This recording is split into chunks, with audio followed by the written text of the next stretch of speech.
नमस्कार, मैं हूं विज्ञान प्रकाश और एनडीटीवी इंडिया के एक बहुत ही खास कार्यक्रम में एक बड़े स्पेशल इंटरव्यू में आपका स्वागत है। कुछ भी कहने से पहले मैं दो बड़ी बेसिक बातें आपसे बताना चाहूंगा। 2010 से लेकर 2014 का समय जो था वो संभवतः कांग्रेस पार्टी के लिए और उस समय की यूपीए सरकार के लिए, जिसके कि prime minister doctor Manmohan Singh थे, एक आरोप पर जो पब्लिक परसेप्शन में आया, लोगों की धारणा में आया, बहुत ज्यादा तकलीफदेह था और वो था चार्ज करप्शन का, स्कैम्स का, भ्रष्टाचार का, घोटालों का। इन सब का आधार बना, चाहे वह और इस सब पे मैंने बहुत कार्यक्रम किए हैं, कॉमनवेल्थ के समय से लेकर कोयले के मसले तक। इन सब का आधार बना सीएजी रिपोर्ट्स। ऑपोजिशन ने उसको उठाया, विपक्ष ने उसको उठाया। अंततः आपने देखा कि किस तरह से भारतीय जनता पार्टी ने इसको एक बड़े मुद्दे में तब्दील किया, एक रणनीति के तहत। लेकिन सीएजी की रिपोर्ट जो है वो शुरुआत से आधार बनी। आज हमारे साथ एक बहुत खास मेहमान हैं। इनकी किताब आ रही है, किताब ने ऑलरेडी विवाद शुरू कर दिए, विनोद राय साहब। तो बहुत सारे मसलों पर हम चर्चा करेंगे। एक छोटी सी बात जरूर आज आपसे शेयर करना चाहूँगा कि उस समय में मुझसे कांग्रेस के नेता ने मजाक में कहा था, आज आपसे शेयर कर सकता हूँ, कहता आजकल सरकार में दो ही राय की टकराव रहती है, एक सरकार की राय और एक विनोद राय। तो मुझे ये बात याद है, बहुत पुरानी बात है, तो मैंने कहा आज आपसे मुलाकात हो रही तो ज़रूर शेयर करूँगा। लेकिन मसले बहुत गंभीर हैं, इसमें कोई दो राय नहीं है। हाल के मेरे एक शो में पीसी पारिक, जो पूर्व कोयला के सचिव रह चुके हैं, उन्होंने कहा कि उन्होंने एक बयान दिया था मनमोहन सिंह पे कि अगर सबकी जांच हो इस मसले में तो मनमोहन सिंह की क्यों ना हो, और वो आज भी इस बयान पर कायम है। ये बात उन्होंने हाल में कही थी। अब विनोद राय साहब की किताब आई। हम सबसे पहले बात करेंगे प्राइम मिनिस्टर और प्राइम मिनिस्टर की भूमिका की। दो आरोप आपके ऊपर सीधे सीधे लग रहे हैं। एक ये कि जब आपको सीएजी के तौर पर जानकारियां मिल रही थी तो आप क्यों उनके बारे में बात करने या शेयर करने डॉक्टर मनमोहन सिंह के पास गए? क्यों गए? अच्छा देखिए, अभिज्ञान पहले तो देखिए, एक ऑडिटर के लैंग्वेज में न स्कैम हमने कहीं वर्ड कहीं यूज किया है, न हमने भ्रष्टाचार अपने रिपोर्टों में यूज किया। इसलिए हम लोगों ने मैंने भी कहा कि उसको आधार बनाया गया, एक उसको इशू बनाकर रेज किया गया, सीएजी रिपोर्ट को आधार बनाया गया। देखिए, चाहे सीएजी हो, सीवीसी हो या इलेक्शन कमिश्नर हो, कोई भी हो, कॉन्स्टिट्यूशनल अपॉइंटीज हैं ये लोग। सीवीसी कॉन्स्टिट्यूशनल अपॉइंटी नहीं है, स्टैट्यूटरी अपॉइंटी है, लेकिन सीईसी और सीएजी हैं। कोई डिस्क्वालिफिकेशन नहीं है, कोई बार नहीं है कि वंस इन अ वाइल जाके और एक कर्टसी कॉल करें या प्राइम मिनिस्टर से हम अपनी बातें उनको बताएं और प्राइम मिनिस्टर से जो उनको कहना है हमसे सुनो। उसमें कोई हर्जा नहीं है। हर्जा केवल इस बात में है कि अगर प्राइम मिनिस्टर या कोई मंत्री हमसे कुछ कहे, हम उससे इन्फ्लुएंस हो जाएं। तो हमको हमेशा ये कॉन्फिडेंस रहता है कि एक दूसरे से बातचीत करने में, एक दूसरे की राय, एक दूसरे की बातें समझने में। अगर एक सीएजी के तौर पर आप कोई रिपोर्ट तैयार कर रहे हैं तो क्या कोई इसमें ऐतराज नहीं? मैं सिर्फ समझना चाहता हूं कि आप वो जाकर उस समय के फाइनेंस मिनिस्टर प्रणब मुखर्जी या प्राइम मिनिस्टर मनमोहन सिंह से शेयर करें। देखिए, सीएजी रिपोर्ट जब हम तैयार कर रहे थे तो हमने कभी ये रिपोर्ट चाहे न फाइनेंस मिनिस्टर न प्राइम मिनिस्टर से शेयर किया। मैं आपको बताता हूं कि जो फाइनेंस मिनिस्टर की बात उठी है उसमें हुआ क्या कि 2012 में एक हमारी कोल रिपोर्ट मीडिया में लीक कर गई। शायद टाइम्स ऑफ इंडिया के फर्स्ट पेज में आ गया था और उसी दिन मैंने प्रधानमंत्री जी को चिट्ठी लिखी कि ये बात मीडिया में आ गई है और ये रिपोर्ट प्रिलिमिनरी रिपोर्ट है, इसको मैंने देखा भी नहीं है और ये रिपोर्ट आ गई है तो इसको किसी तौर से भी फाइनल रिपोर्ट नहीं माना जा सकता है। और ये क्यों लीक की, इसके लिए मैंने कंसर्न एक्सप्रेस किया था और मैंने कहा इसके एक रीज़न ये है कि सीएजी जो है वो आरटीआई के तहत आता है और हम रिपोर्ट तैयार अगर करते रहें तो एक सीआईसी का रूलिंग है जो हमको हमारे ऊपर कायम है कि अगर हम रिपोर्ट तैयार करते रहें और मान लीजिए आरटीआई में आप हमसे सवाल पूछें तो वो रिपोर्ट हमें आपसे शेयर करनी पड़ेगी।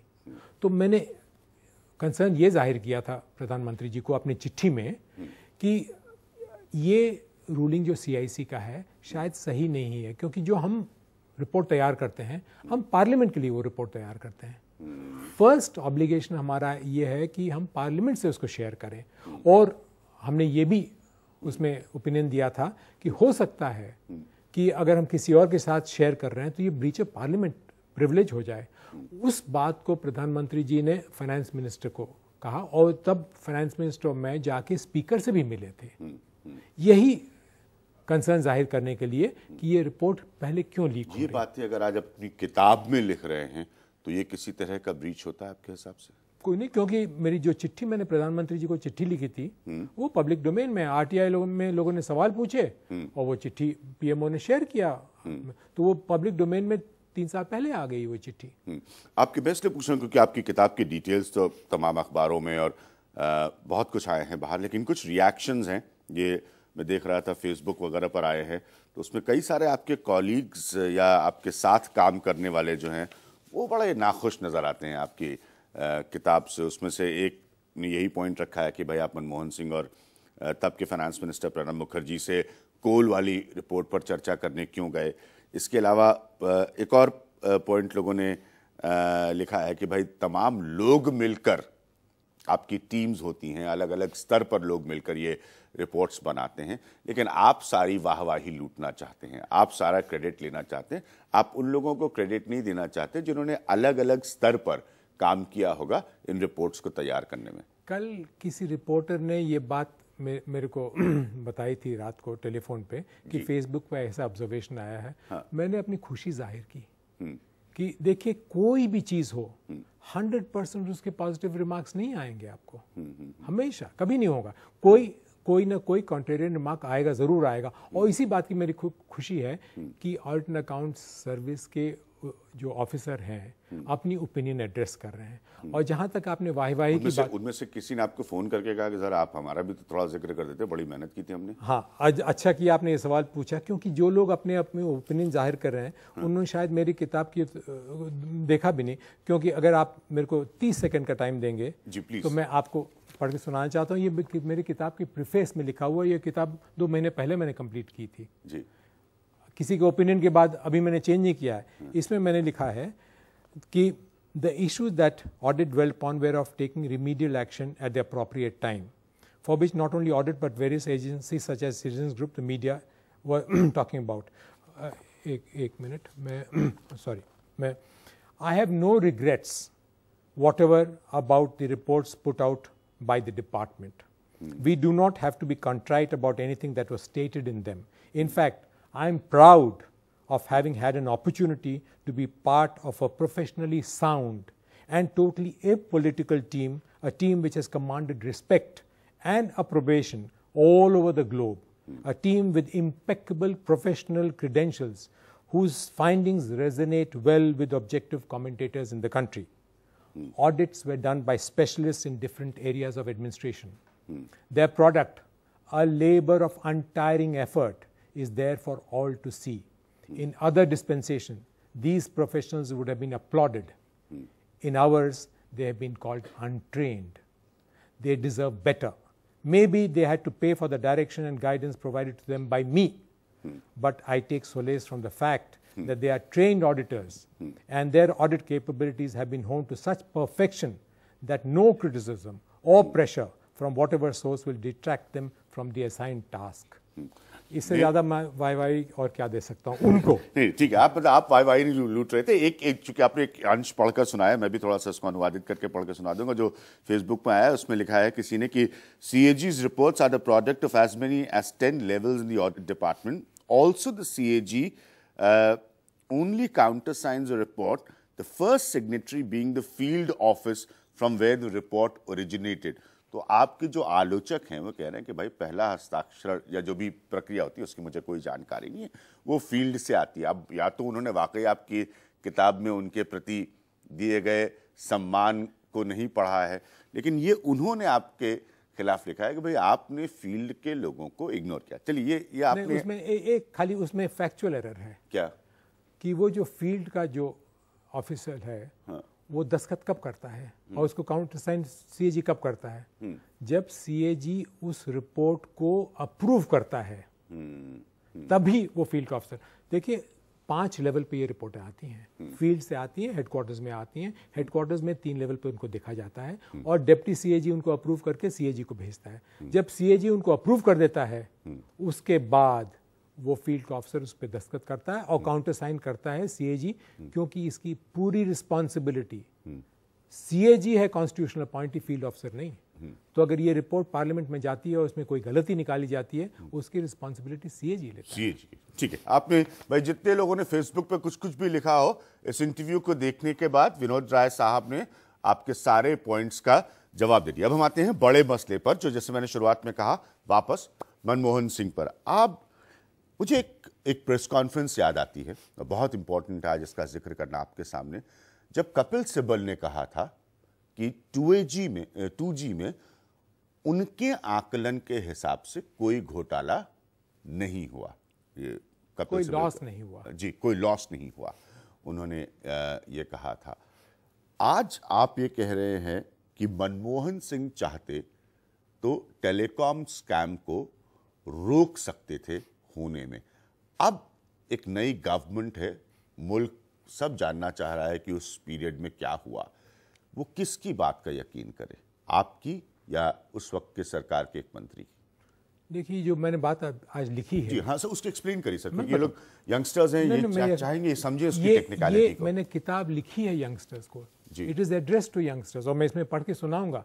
मैंने ये लिखा है कि I wrote this book why, और ये किताब मैंने रिटायर करने के फौरन बाद नहीं लिखा, बहुत सोच करके लिखा, क्योंकि बहुत लोगों ने कहा कि generations to come must know what happened. और मैं इस बात में बिलीव करता हूं कि मेरे जैसे और ब्यूरोक्रेट्स भी रिटायर करने पे बहुत सारी चीजें लिखे। इससे होता क्या है कि अगला जनरेशन इन चीजों को समझता है, सीखता है। और जब आपने आकलन की बात कही है, देखिए कपिल सिब्बल ने कहा था कि कोई नुकसान नहीं हुआ है, ये बिना मतलब का आंकड़ा बनाया गया है, तकरीबन 1,36,000 करोड़ का। अब आप कह रहे हैं कि प्रधानमंत्री खुद मनमोहन सिंह अगर चाहते तो पूरे टेलीकॉम स्कैम को रोक सकते थे। ये बहुत बड़ा स्टेटमेंट है मेरे हिसाब से। ये बात मैं अब नहीं कह रहा हूं जी, ये हम लोगों ने अपनी रिपोर्ट में 16 नवंबर 2010 में कहा था कि जब ये राजा साहब ने चिट्ठी लिखा, प्रधानमंत्री को लिखा, नवंबर में लिखा, दिसंबर में लिखा, और प्रधानमंत्री जी का जो जवाब गया, वो जवाब अगर उससे हट के होता तो शायद जिसको आप स्कैम कह रहे हैं और जिसको हम इरेगुलरिटी कहते हैं, वो किसी और तौर पे गई होती। अगर हम ये कह रहे हैं कि 3 तारीख को प्रधानमंत्री जी, 3 जनवरी को प्रधानमंत्री जी ने राजा साहब की चिट्ठी का जवाब दिया और ये कहा कि आपकी चिट्ठी हमें मिल गई है, थैंक यू फॉर अप्राइजिंग मी। अगर उस चिट्ठी में उन्होंने शायद कह दिया होता कि अभी आप जल्दीबाजी मत न करिए, आप इस इशू को आप ग्रुप ऑफ मिनिस्टर्स में लाइए, जैसे कि फाइनेंस मिनिस्ट्री कह रहा था, जैसे कि लॉ मिनिस्ट्री कह रहा था, जैसे कि पीएमओ ने खुद लिखा था कि ये इशू ग्रुप ऑफ मिनिस्टर्स में डिस्कस किया जाता है। कोल हम सब जानते हैं कि सुप्रीम कोर्ट उस मसले को जिसे कहते हैं तकरीबन अंत तक ले आया। देश की सर्वोच्च अदालत के फैसले का हम लोग इंतजार करेंगे। क्या सबसे गड़बड़ पॉइंट आपको लगता है मनमोहन सिंह की भूमिका में कोल के मसले में? देखिए, भूमिका सबसे बड़ा गड़बड़ नहीं कहा जा सकता है, ठीक है। उन दिनों प्रधानमंत्री के खिलाफ ये इल्जाम नहीं उठाया जा सकता, क्योंकि देखिए जब 2004 में ये इशू, उस पीरियड के बावजूद जब मनमोहन सिंह खुद कोल मिनिस्टर थे, प्राइम मिनिस्टर होने के साथ साथ, वही तो जब उनके नज़र में ये चीज़ लाई गई तो उसी साल 6 महीने के अंदर ही जब ये चीज़ उनको बताया गया तो उन्होंने ये डिसीजन लिया कि ये जो अभी तक फॉलो किया हुआ प्रोसीजर है वो गलत है और इसको चेंज करना चाहिए। तो जो बात उनके नज़र में लाई गई जून के महीने में, 1 नवंबर को ही उन्होंने ये डिसीजन ले लिया कि ऑक्शन करना चाहिए। लेकिन दुर्भाग्य से वो कोल मिनिस्टर रेगुलरली नहीं रहे, दूसरे कोल मिनिस्टर वापस आ गए सरकार में और उन्होंने ये डिसीजन लिया कि नहीं, वो सही नहीं है। अब देखिए, कोई भी प्रधानमंत्री हो, हर एक प्रधानमंत्री को रोज 10 क्राइसिस होते हैं, 10 इश्यूज पे अटेंशन वो करना होता है। तो अब वो उनके नज़र में ये बात रही या नहीं रही कि जो मैंने डिसीजन लिया था वो इम्प्लीमेंट हुआ कि नहीं हुआ। तो जहाँ तक उनका सवाल है, उन्होंने ये बात को बहुत अच्छी तरह समझा और उस पर बहुत सही डिसीजन लिया, लेकिन वो डिसीजन इम्प्लीमेंट नहीं हो पाया क्योंकि जो लोग उनके साथ और मंत्री थे वो लोग इम्प्लीमेंट करना शायद चाहते ही नहीं थे। नहीं तो आप, इसलिए मैंने कहा मनमोहन सिंह की तरफ से आप मानते हैं कोई गड़बड़ नहीं हुई? मैं ये नहीं कह रहा हूँ कि गड़बड़ नहीं, देखिए होता क्या है, गड़बड़ सिस्टम से हुई, मनमोहन सिंह से नहीं। देखिए होता क्या, दो चीजें हैं, एक सिस्टम है, दूसरा लीडरशिप है। तो सिस्टम में अगर गड़बड़ हो तो लीडरशिप पे तो आती ही है, नहीं लीडरशिप पे तो उसके आंच आती ही है। तो इसीलिए क्योंकि मनमोहन सिंह प्रधानमंत्री, व्यक्तिगत तौर पर आप कह रहे हैं कि मनमोहन सिंह से गड़बड़ नहीं हुई, लेकिन मनमोहन सिंह ने जो काम करने के लिए कहा वो सिस्टम ने नहीं करके दिया। जी, सही बात आपने कही, बिल्कुल सही बात आपने कही। क्योंकि व्यक्तिगत रूप में प्रधानमंत्री के खिलाफ ये इल्जाम नहीं उठाया जा सकता है, लेकिन प्रधानमंत्री को वो डिसीजन लेने के बाद भी सिस्टम ने उसको इम्प्लीमेंट नहीं किया, वो सिस्टम की। तो फिर भी जिम्मेदार तो मनमोहन सिंह को ही माना जाएगा। मैंने तो कहा है कि देखिए जिम्मेदारी तो टॉप मैन को लेनी ही पड़ती है। चाहे अगर मैं सीएजी हूं और मेरे डिपार्टमेंट में कोई काम गलत होता है और ये पब्लिक डोमेन में ये बात आती है, उसकी जिम्मेदारी मेरे को लेनी ही पड़ेगी। ठीक है। दूसरा मसला, आपने एयर इंडिया का जो रेस किया, प्रफुल्ल पटेल अब कह रहे हैं कि आपके खिलाफ, आपको वो सू कर सकते हैं, आपके खिलाफ मानहानि का मसला कर सकते हैं। क्या समझते हैं एयर इंडिया में इतना गलत हुआ? एयर इंडिया से जुड़ी खबरें पहले भी आ चुकी हैं। देखिए, जो मैंने बातें किताब में लिखी है, कोई नई बात नहीं है। ये बातें हमने ऑडिट रिपोर्ट में भी लिखा था और ऑडिट रिपोर्ट में लिख के हमने ये पार्लियामेंट को बात कही थी। पीएसी में ये बात डिस्कस भी हुई, लेकिन होता क्या है, पीएसी के सामने 100-150 रिपोर्ट हर साल जाती हैं। वो ज़्यादा से ज़्यादा 15-20 रिपोर्ट डिस्कस कर पाते हैं और कितने डिटेल में उसको डिस्कस कर पाते हैं वो तो बहुत ही कम टच कर पाते हैं, इसलिए उसका वो डिस्कशन नहीं हुआ। लेकिन ये किताब मैंने लिखी क्यों? मैंने लिखी है जिसमें कि आने वाला जनरेशन जाने कि उनके सरकार में प्रोसीजर्स क्या होते हैं, कैसे डिसीजन लिए जाते हैं। और उसको समझिए, प्रफुल्ल पटेल के सिविल एविएशन मिनिस्टर रहने के समय पर आपका सबसे बड़ा पॉइंट क्या है कि क्या गलत किया प्रफुल्ल पटेल ने? देखिए, चाहे उन्होंने गलत किया या नहीं किया, लेकिन डिसीजन जो लिया गया कि एयर इंडिया 28 जहाज खरीदना चाहता था, सीएमडी एयर इंडिया ये प्रपोजल लेके मिनिस्ट्री में आए और मिनिस्टर के चेयरमैनशिप में जो मीटिंग हुई उसमें उनसे कहा गया कि नहीं 28 कम है, आप जाके लॉन्गर टर्म पर्सपेक्टिव लीजिए और फिर इस बात को सोच के वापस आइए हमारे। नो, हम लोग का कहना ये है कि देखिए एयर इंडिया जो है, एयर इंडिया का बोर्ड जो है प्रोफेशनल बॉडी है। वो कमर्शियल इंटेलिजेंस उनके पास होती है, टेक्निकल इंटेलिजेंस उनके पास होती है, उनको पता है किस रूट में किस तरीके का जहाज हमें उड़ाना चाहिए, क्यों कौन सा रूट हमारी प्रॉफिटेबल है। और सरकार ये चीज़ उनको पॉइंट आउट करे, ठीक है, कोई बात नहीं, एक इंडिकेशन दिया गया। लेकिन 4 महीने के अंदर जो 28 एयरक्राफ्ट थे, 10 + 18 शॉर्ट हॉल और 10 long haul aircraft, air India वापस आकर कहता है कि ये 10 एयरक्राफ्ट नहीं, मेरे को 40 एयरक्राफ्ट और चाहिए। Sorry, 50 aircraft. जो कंपनी आर्थिक कमजोरी में है तो वो यहाँ तक के फैसले क्यों ले रही थी? आर्थिक कमजोरी किस बात की? कि ये जो 38,000 करोड़ का जो उनके ऊपर डेट बर्डन थोपा गया, इसको रीपे करने की उनकी कैपेसिटी ही नहीं थी। 3,500 करोड़ उनको सालाना इंटरेस्ट भी पे करना पड़ता, वो कैसे देते? प्रफुल्ल पटेल कहते हैं कि ये निराधार है और आप पर वो मुकदमा कर सकते हैं, फेस करेंगे आप उसको? देखिए, मुकदमा अगर होगा तो मेरे को फेस करना ही पड़ेगा, उसमें तो दो राय हो नहीं सकते हैं। और निराधार या नहीं, प्रोसेस डिसीजन मेकिंग का कैसा हुआ? एयर इंडिया ये डिसीजन लाता है सरकार मिनिस्ट्री बस। जी, आपकी बातों से बहुत क्लियर है कि दोनों मनमोहन सिंह के मसले में, प्रफुल्ल पटेल के मसले में आप कह रहे हैं कि अगर सिस्टम से भी गलती हुई तो जो टॉप पर व्यक्ति बैठा है वो जिम्मेदार था, अकाउंटेबिलिटी, जवाबदेही उसकी बनती। देखिए, एयर इंडिया के बोर्ड ने मान लीजिए गलती कर ही दिया और 68 एयरक्राफ्ट मांगा, तो मिनिस्ट्री को वो बात एग्जामिन करनी चाहिए थी। और जब फाइनेंस मिनिस्ट्री ने कहा कि जो सिविल एविएशन मिनिस्ट्री है उस प्रपोजल को अप्रूव करके कंफर्म करके ही तो फाइनेंस मिनिस्ट्री गई है, और फाइनेंस मिनिस्ट्री कह रही है कि this is a supply driven proposal, तब उस समय हम लोगों को या मिनिस्ट्री को उसको दूसरे अंदाज से देखना चाहिए था।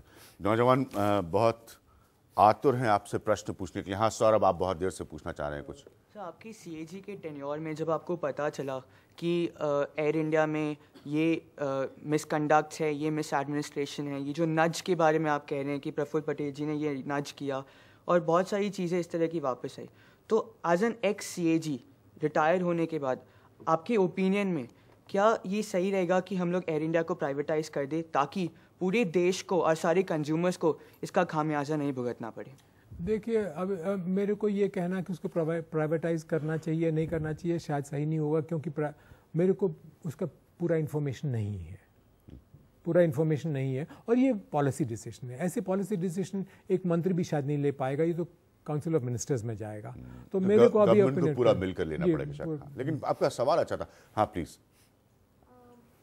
मेरा क्वेश्चन ये है कि आपने रिटायरमेंट के बाद अपनी बुक लिखी है जो आपके जिसके ज़रिए आप पब्लिक डोमेन में अपना व्यू पॉइंट दिखा रहे हैं, ट्रांसपेरेंसी दिखा रहे हैं। तो क्या आपको लगता है जब आप सीएजी थे या जब आप पावर में थे या जो अब पावर में, क्या ऐसा कोई मेजर है आपके दिमाग में जो कि करने से उस समय में ट्रांसपेरेंसी आ सके? बहुत जब अच्छा सवाल। मैं इंतजार कर रहा था कि कोई सवाल एक सीनियर ब्यूरोक्रेट से पूछे कि क्या सब कुछ खुलेगा तभी जब आप कुर्सी पर नहीं हैं, कुर्सी पर रहते हुए कैसे पॉसिबल? आई थिंक बहुत अच्छा क्वेश्चन है। और मैं इसका जवाब देखिए ये है कि जो बातें मैंने इस किताब में लिखी हैं इसका बेसिस ऑडिट रिपोर्ट है और कुछ नहीं है। और ऑडिट रिपोर्ट जो है ये पब्लिक डोमेन में है। और आपको याद है कि हमारी मीडिया पॉलिसी है जो कि 1988 से कायम है कि ऑडिट रिपोर्ट जब पार्लियामेंट में प्लेस कर दिया जाता है तो वो पब्लिक डोमेन में आ गया। तो हमारी मीडिया पॉलिसी कहती है कि इसको public should be sensitise about it. तो ये जब पार्लियामेंट में आ जाती है रिपोर्ट, उसी शाम को हम लोग एक प्रेस कॉन्फ्रेंस करते हैं, चाहे अकाउंटेंट जनरल करता है उसको स्टेट में या डिप्टी सीएजी करता है सेंटर में।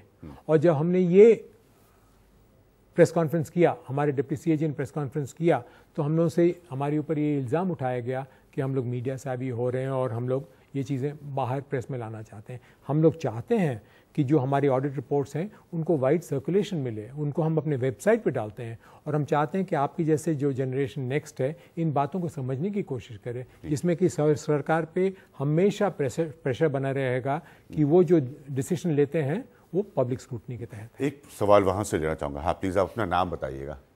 मेरा नाम भावना है, हाँ, फ्रॉम आईपी कॉलेज। मैं सर से एक सवाल पूछना चाहूँगी, वो ये है कि सर ने अभी भी कहा कि जो भी ऑडिट रिपोर्ट्स बनती हैं वो हमेशा एक सेशन के, एक इवेंट के बाद बनती हैं, और जो इंटरनल रिपोर्ट्स होती हैं, ऑडिट रिपोर्ट्स होती हैं, वो एक्सपोज नहीं की जाती। लेकिन पब्लिक अकाउंटेबिलिटी जो वो अपनी बुक के ज़रिए जनरेशन में, आज की जनरेशन में एंथुजियाज्म और पब्लिक अकाउंटेबिलिटी इंक्रीज करना चाहते हो, मैं ये कहना चाहूँगी कि बाद में करने की बजाय क्या ये अच्छा नहीं होगा कि सरकार जो इंटरनल ऑडिट रिपोर्ट्स हैं उनको भी साथ के साथ पब्लिक के सामने रिवील करे, ताकि पब्लिक को हमेशा पता हो। जैसे कि कॉमनवेल्थ पॉसिबल है। मैं समझ रहा हूँ उनका सवाल। देखिए ऐसा है सिस्टम में, क्या ये पॉसिबल है? नहीं, भावना ऐसी है, इंटरनल ऑडिट जो है वो हम लोग नहीं करते हैं, वो सरकार के डिपार्टमेंट ही करता है।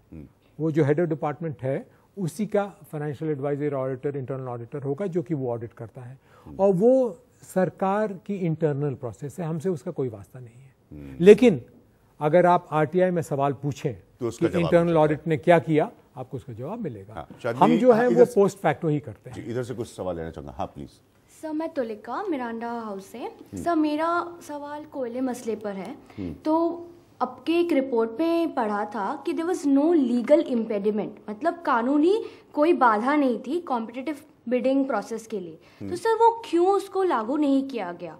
अगर कोई कानूनी उसमें बाधा नहीं थी, there was no legal impediment for the process starting, तो उसको क्यों फॉर्मुलेट नहीं किया गया? भावना, ये चीज़ हम लोग के भी समझ के बाहर रही कि अगर लीगल इम्पेडिमेंट नहीं था और लॉ मिनिस्टर भी आपसे तो लिखा, सॉरी इनका नाम, कि प्राइम मिनिस्टर का फैसला हो गया था। बिल्कुल ऐसा आप अभी भी ये कह रहे हैं कि निजी तौर पर प्रधानमंत्री को आप जिम्मेदार नहीं मानते, लेकिन फैसला होने के बाद, जो बहुत अच्छा सवाल आपने पूछा कि वो इम्प्लीमेंट नहीं हुआ, और यही तो सारा मसला है कि फिर उसके बाद जो प्रॉब्लम शुरू हुई वो हैंडल नहीं हो पाई। बिल्कुल वही बात, हमको भी समझ नहीं आया तो लिखा कि ये जब डिसीजन हो गया था, हाँ, तो इसको क्यों नहीं इम्प्लीमेंट किया गया? क्योंकि लॉ मिनिस्ट्री भी कह रही थी कि आप कर सकते हैं। तो हमारी समझ के भी बाहर वहां रहा। से लूपहोल। हाँ, एक सवाल जी प्लीज। तो सर प्राइम मिनिस्टर से ज़्यादा अगर आपने उस टाइम पे स्टैंड लिया होता तो शायद आज सिचुएशन अलग नहीं होती। क्या प्राइम मिनिस्टर और बाकी मिनिस्टर से ज़्यादा आप रिस्पॉन्सिबल नहीं हो इस सब के लिए? नहीं, हम स्टैंड कैसे लेते? देखिए, ये मैंने आपको अभी समझाया है कि हम लोग जो ऑडिट करते हैं वो पोस्ट फैक्टो ऑडिट होता है। सीएजी का जो मैंडेट है वो इवेंट के बाद ही होता है। इंटरनल ऑडिट का काम था ये पॉइंट आउट करने के। देखिए, प्रधानमंत्री जो उन दिनों कोयला मंत्री थे, उन्होंने डिसीजन ले लिया इसको इम्प्लीमेंट करो। उस पॉइंट ऑफ टाइम पे अगर आपने मीडिया सपोर्ट लिया होता या आपके अंडर जो लोग हैं, जो आपका सीएजी है, उसने अगर मीडिया सपोर्ट लिया होता और इस पॉइंट को पुट फॉरवर्ड करा होता लोगों के सामने, तो आज सिचुएशन अलग नहीं होती। सीधा सवाल ये पूछना ये चाह रही हैं कि आपने कहा जैसे टेलीकॉम स्कैम अगर मनमोहन सिंह चाहते तो रोक सकते थे। उनका शायद ये सरलता से पूछना ये है कि क्या आप रोक सकते थे कोल स्कैम? नहीं, देखिए, हम नहीं रोक सकते थे। क्यों? हाँ, क्योंकि मैंने तो आपको एक्सप्लेन किया है कि ये हमारा ऑडिट जो है पोस्ट फैक्टो ऑडिट है बाय डेफिनेशन। ठीक। तो जब इवेंट हो गया था उसके बाद ही हम ऑडिट करने गए। हाँ, एक सवाल यहाँ सामने से प्लीज। हाँ, सर मैं ये पूछना चाहती हूँ sir about the then prime minister mister Manmohan Singh. Sir जब 2G स्कैम आया और कोलगेट स्कैम आया, वो बातें आपके द्वारा और पी चिदम्बरम के द्वारा उन्हें बताई गई, और उसी के साथ साथ ऑडिट टैक्स अमेंडमेंट की भी बात उन्हें बताई गई, जिसपे उन्होंने बहुत जल्दी रिएक्शन लिया। और ऑडिट टैक्स कौन सा? ऑडिट टैक्स अमेंडमेंट एक था, आई रेड इट समवेयर, उस बारे में उन्होंने बहुत जल्दी एक्शन लिया बजाय 2G स्कैम और कोलगेट स्कैम के। एंड सर हम ये भी जानते हैं कि मिस्टर मनमोहन सिंह खुद करप्टेड नहीं है, उन्होंने कभी ब्राइब नहीं लिया, कुछ कभी न्यूज़ में नहीं आया, वी हैवंट रेड, बट वो अपनी सरकार को ये चीज़ करने से नहीं रोक पाए सब, because he was and as he was caution beforehand also. Sir आप इस पे क्या बताना चाहेंगे? मेरे ख्याल में उन्होंने जवाब दिया आपको कि आपका अच्छा पॉइंट है कि ये कह रहे हैं ना कि किसी प्रधानमंत्री की नाकामी। मैं आपको एक छोटी सी बात आप लोगों से जरूर शेयर करना चाहूंगा, वो आपसे भी। मनमोहन सिंह एक बार अपनी पार्टी की पार्लियामेंट्री पार्टी को एड्रेस कर रहे थे और ये उनका लिखित बयान था, रेड आउट स्टेटमेंट था, जिसमें उन्होंने कहा कि इस मुल्क में तरक्की इंफ्रास्ट्रक्चर में खास तौर पर इसलिए नहीं हो पा रही है क्योंकि सरकारी अफसर फाइल साइन करने से डरते हैं। ये मनमोहन सिंह का बयान था अपनी पार्लियामेंट्री पार्टी को एड्रेस करते हुए, और उनको खास तौर पर सीवीसी का डर है, सीबीआई का डर है उन्होंने, और मनमोहन सिंह के बयानों में सीएजी को भी आड़े हाथों कई बार लिया गया है। तो ये मनमोहन सिंह ऑन रिकॉर्ड थे इस बात को लेकर। उन्होंने एक प्राइम मिनिस्टर के तौर पर कहा कि उनके ब्यूरोक्रेट्स फाइल नहीं साइन करते, तो इसीलिए लोगों ने एक लेवल के बाद मनमोहन सिंह से पलट के पूछा कि आप प्रधानमंत्री हैं तो आपको अफसरों से तो काम करवाना आना चाहिए ना। अगर आप खुद ही कह रहे हैं कि आपका अफसर फाइल नहीं साइन कर रहा है जिसकी वजह से ग्रोथ नहीं हो रही, तो बहुत बड़ी समस्या है। तो मेरे ख्याल में आप जो प्रश्न पूछ रही थी उसका जवाब मनमोहन सिंह से जुड़ा इस बात में। हाँ, बस एक आखिरी सवाल लेना चाहूंगा जी, प्लीज यहाँ से। सर मैं आपसे ये पूछना चाहता हूँ कि आपको क्या लगता है किसी ऑफिशियल को इंडिया जैसे कंट्री में जहाँ पे इतने तरफ से प्रेशर्स रहता है, चुपचाप बस अपना काम करता रहना चाहिए, रिटायरमेंट लेना चाहिए, या उनकी भी कोई मीडिया अकाउंटेबिलिटी होनी चाहिए? जैसे आप अगले सीएजी को, आपने अपने बुक में लिखा है you are not just an accountant, तो आप अगले सीएजी को आप कहेंगे कि अपने टेन्योर में भी कुछ बातें करें, मीडिया से बताएं क्या हो रहा है, या वो भी एक बुक लिखें रिटायरमेंट के बाद? देखिए, मैंने तो आपसे ये बात बड़े जाहिर तौर से कहा है कि ऑफिस में बैठने के टाइम ही हम लोग मीडिया कॉन्फ्रेंसेस करते हैं, अपने रिपोर्ट के बारे में करते हैं, और हर एक मीडिया कॉन्फ्रेंस के द्वारा हम लोग एक्सप्लेन करते हैं कि हमारी रिपोर्ट की फाइंडिंग क्या है। अब उसको कितनी करेंसी मीडिया दे वो मैं नहीं बता सकता हूँ, मीडिया पर डिपेंड करता है। लेकिन हमारे टेन्योर में तो मेरे को मीडिया का सपोर्ट बहुत पॉजिटिव और कंस्ट्रक्टिव रहा, और उसी साथ ही जुडिशरी का भी सपोर्ट रहा। उसी लिए जितने हमारे मेजर इरेगुलरिटीज हमने पॉइंट आउट किए वो बड़े सीरियसली जुडिशरी ने उसको टेकअप किया। सर मेरे पास सिर्फ इतना वक्त जाते थे, एक सवाल जरूर पूछूंगा। टाइमिंग किताब लिखने की और कंट्रोवर्शियल बनाने की, बोलते हैं आजकल किताब बेचने का सबसे सरल, सटीक और कोई नुकसान का फॉर्मूला नहीं यही है कि आप विवादित बना दीजिए, कुछ केस वेस मुकदमे हो जाए। मुझे ये बताइए सही टाइम क्या था? हाँ, इस किताब ने, अगर मई के महीने में ये किताब में निकाल देता, कॉन्स्पिरेसी थ्योरीज लोग चलाए आपके मैं बता रहा साहब, आप बीजेपी के ज्यादा नजदीक हैं। वही तो मैं आपसे पूछ रहा हूँ। हाँ, कि अगर मैं मई के महीने में ये किताब निकालता, हाँ, तो आप उसको कॉन्स्पिरेसी कहते? क्योंकि मई के महीने में तो इलेक्शन हो रहे थे। अब मैंने निकाला है, तो अब क्या कॉन्स्पिरेसी थ्योरी हो सकती है? ठीक है। ये किताब मैं शायद उस टाइम निकाल सकता था, कोई बड़ी बात नहीं थी मेरे लिए, क्योंकि मटेरियल तो मेरे पास रेडीमेड था, ऑडिट रिपोर्ट से मैंने निकाला है इसको, ऑडिट रिपोर्ट से टाइमिंग इंपॉर्टेंट नहीं। और एक जल्दी से 20 सेकंड में आखिरी पॉइंट, मोदी बहुत सारे बदलाव की बात करते हैं, क्या आपको लगता है कि गवर्नेंस के लोगों के लिए ये किताब कुछ मायने रखेगी? देखिए, इस नेशन को आगे बढ़ाना है तो बदलाव तो लाना ही पड़ेगा हम लोग को।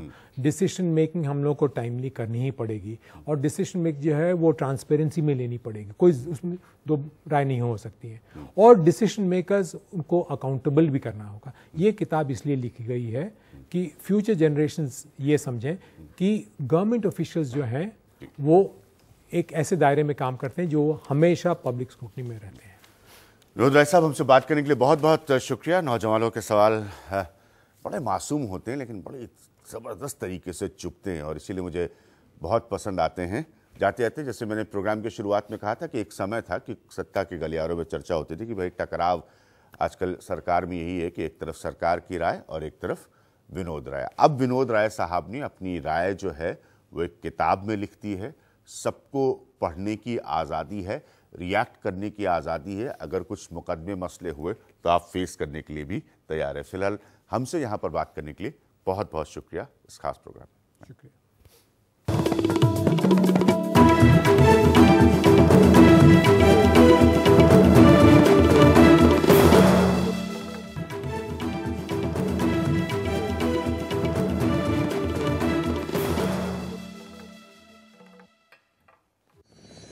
दिल्ली से श्रीनगर के लिए उड़ान भर रहे इस AN-32 विमान में एक छोटा सा काम चलाऊ अस्पताल भी है।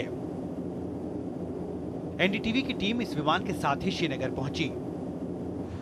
हम इस वक्त AN-32 ट्रांसपोर्ट एयरक्राफ्ट की स्पेशल फ्लाइट में हैं, और इस स्पेशल फ्लाइट में जम्मू कश्मीर में जो लाखों लोग प्रभावित हुए हैं बाढ़ से, उनके लिए कई टन राहत का सामान है। इसमें विशेषकर टेंट्स लेकर जा रहे हैं एयरफोर्स के अधिकारी, क्योंकि अब तैयारी लोगों के पुनर्वास की और उन इलाकों में जहां पर पानी पिछले कई दिनों से जमा है जम्मू कश्मीर में, वहां पर मेडिकल कैंप्स लगाने के लिए की है। और इसलिए ये जो पाइप्स आप देख रहे हैं, ये मेडिकल कैंप सेटअप करने के लिए यहाँ से ले जाया जा रहा है। साथ ही इस स्पेशल फ्लाइट में बहुत सारी तरह तरह की दवाइयाँ हैं, क्योंकि जहाँ पर पानी बहुत दिनों से जमा था वहाँ महामारी फैलने का आशंका है।